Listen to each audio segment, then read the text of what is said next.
So here you're going to wrap it all up into the income statement. These are classical. I just boiled it down into the top level images here. Sales and the cost of goods. The difference between those two numbers is your gross margin. And it's really nice to have a good gross margin, by the way, because this gives you a lot of resources to do other things, to do research and development. Rockwell Collins, where Jim and I work, we had literally gross margins. This is kind of pretty interesting. Our gross margins in the commercial business were 50% or so. That's a high gross margin. But guess what? R&D 10%, marketing 10%. I mean, by the time we get down to the bottom line, we chewed up that gross margin pretty fast. Software companies have tremendous gross margins. They may have an 80% gross margin, but then they do all kinds of advertising, all kinds of different things with that gross margin. So I mean, and then retail stores have very, very low gross margin, and it's pathetic. So their profits, you know, if you're Kmart or whatever, they're really low. I mean, and that's just the nature of the business. They're low because they don't have much gross margin. They have to deal with volume to make money. That's their game. Winds up with being a profit or a loss. The balance sheet's important too. You're going to have certain fixed assets, current assets. Current assets is really kind of going to call it workflow management, return on assets. What have I got in inventory? Things like this. Can you move goods through fast? Do you have what's your working inventory? That can be pretty important. It was at Rockwell Collins, very important at GE too, because the manufacturing management team really got measured on work in process in a whole variety of ways. What have I got? I've tied up capital costs here, but the product hasn't yet been created and it hasn't been sold. So I have a lot of money in inventory. I can be, you know, managing that well. Yes, JR. Gotcha. Long-term liabilities, your debt. Short-term liabilities, how much capital we got into the program. Cash flow, this is important. Cash on hand. And the thing I try to do to coach you here is make sure your terms and conditions are similar between you and your customer and you and your suppliers. Sometimes they get out of whack and your cash register can become empty. You don't want that. So be alert to that. And you're always going to have a certain amount of people that don't pay their bills on time, both customers and some of your suppliers that don't deliver. So there's all these normal issues of, you know, dealing with the myriad of issues of things that go wrong every day.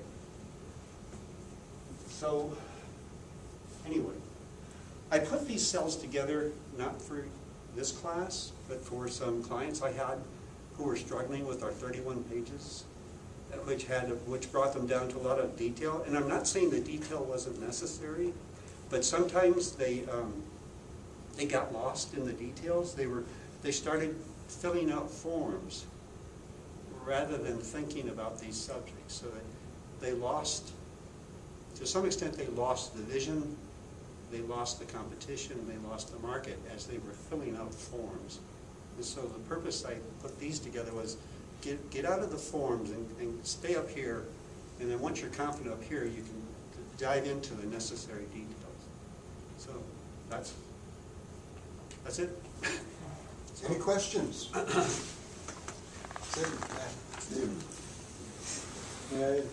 As thoroughly as maybe I would have, but every topic that he covered in here should be a topic in your business plan.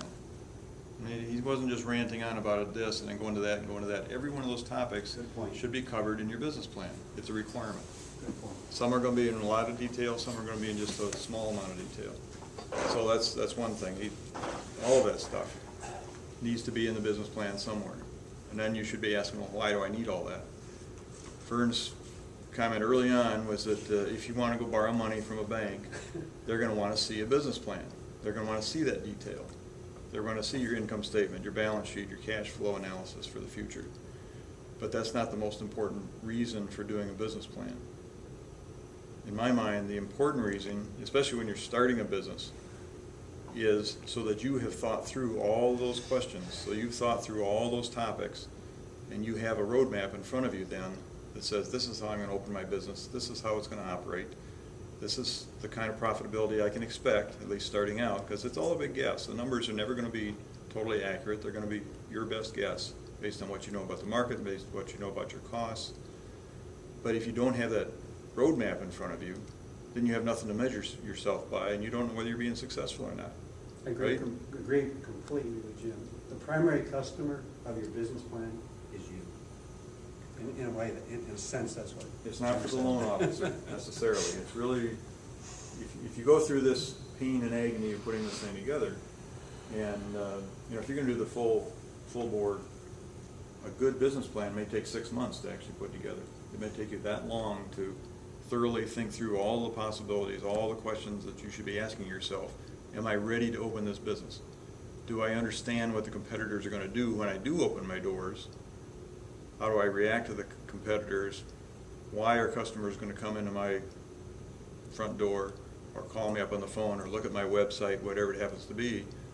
If you haven't asked yourself all those questions and have answers for all those questions, then you don't have the best possibility, the best probability of success. So the business plan really is for the business owner, and it's just a template, a format to allow you to start thinking through all these topics. So everything on that handout that you have somewhere should show up in a properly done business plan. I can add sort of to complement Jim's thought a little bit there too, is the other thing I've observed in some of the clients that I've served is that, let's just say they have 4/5 of the information, they're very comfortable with it. That their tendency is to literally add information to the sector they're comfortable with. And if this is a difficult sector over here, whether it's finance or the competition, they'll actually kind of go meager there and try to avoid that, because every aspect, like Jim said, every aspect of the plan is important. Don't leave one sector weak. That might bite you. So like Jim was saying, the plan's got to be comprehensive and complete. And there's a human tendency to do what you're good at and what you like. And this important thing over here that's kind of messy and kind of uncertain, I'm going to kind of ignore that one. Or I'll go light on it, bear down on that one. So it's kind of a compliment to what Jim said. Or call one of your team members or call a score counselor and say, hey, I need help in this area. I've got a client right now that has a business running, and he's really weak on marketing. Really doesn't know. He says, I've got this great idea, I've got a great concept for my business, I've got customers coming in, I got repeat customers, this is all good stuff. And I think he's making money right now at his business. But he's gonna open a second facility and he has no idea how to advertise that successfully. What do? There's 15 different ways I can spend my money to advertise. I'm gonna have a grand opening in January, I want 500 people to come in the door. How do I do that? Well, he doesn't know marketing. But the good news is there are lots of people that are willing to help you out if you truly are wanting to start a business or open up a business. SCORE does it. There's other organizations here in town that does it. There's a lot of help, so you don't have to be an expert in everything. I hope we're not trying to get that message across. You don't have to be an expert in everything. There are people that can help you. You know, the other thing about it, we're using the term business plan, maybe this will be one of the final comments, we're part of the city of Cedar Rapids, we're part of the state of Iowa, we're part of the United States of America. I can put together an income statement for the United States of America, I can put together a balance sheet. To some extent though, whether you're going to open a business or work in a business, you should understand the mechanics of a business plan. Because every enterprise, whether it's you as an individual, your family, your city, your state, your country, in effect, it has a business plan. It has an income statement, it has a balance sheet, it has a set of objectives. So when you're spending time on business plan, you're really spending time on how things work. So it's never time wasted.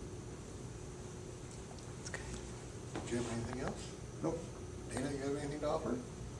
One of the acronyms that you did, and they may be bright enough or have enough experience or may not, when you said R&D, Yeah. research and development, Yeah. and there was another one that you had said. I said ROA and ROS, return on sales, return on assets. And ROI, return on ROI, investment. yeah. And can you describe gross margin just a Yeah. little bit more in detail? Sure. Gross margin is, here's the net money I receive each week, each month, each day, and then here's my basic product cost.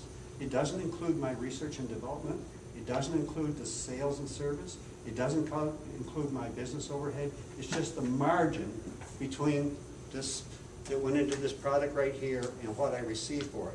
But I spent R&D on it, I spent advertising to deliver it to you, I spent a whole bunch of other things. So gross margin is the most favorable perspective you have of in effect, gross profit, okay? But all these other things are essential, so it's a long ways from net profit, but it is the basics between what I received and the fundamental cost of the product. Does that help you? Mhm.